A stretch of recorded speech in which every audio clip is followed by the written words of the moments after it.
মোনা দুষ্টু ভিডিওতে সবাইকে স্বাগত জানাই। আজ তোমাদের দেখাবো আমি আমার মাধবীলতার গাছ।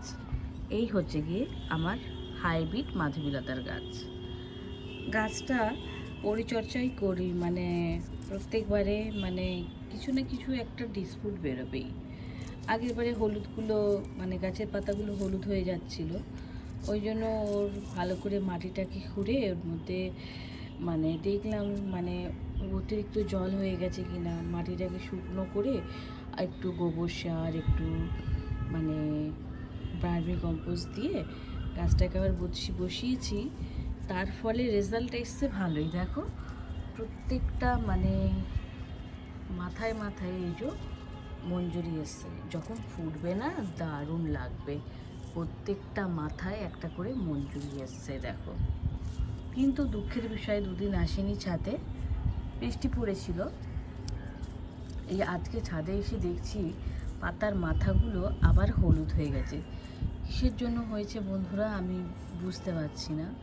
তোমরা যদি কেউ জানো তাহলে আমাকে অবশ্যই কমেন্ট করে বলো। এই দিকের গাছগুলো এরকম হয়ে গেছে, এই মাধবীলতার গাছটা প্লাস আমার ওই অ্যালামন্ডা গাছটা দেখো, এরও পাতাটা হলুদ হয়ে গেছে। এর কি সলিউশন আছে তোমাদের যদি জানা থাকে আমাকে একটু কমেন্ট করে বলো। আর তোমার ভার্মি কম্পোস্ট আর গোবর সার দিয়েই কিন্তু গাছের ভালো রেজাল্ট পাওয়া যায়। আমি কিন্তু এটা নিয়ে স্যাটিসফাই, অন্য কোনো সার দিইনি আমি।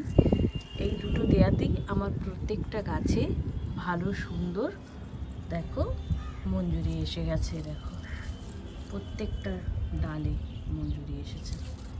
এই দেখো শুধু ফোটার অপেক্ষা।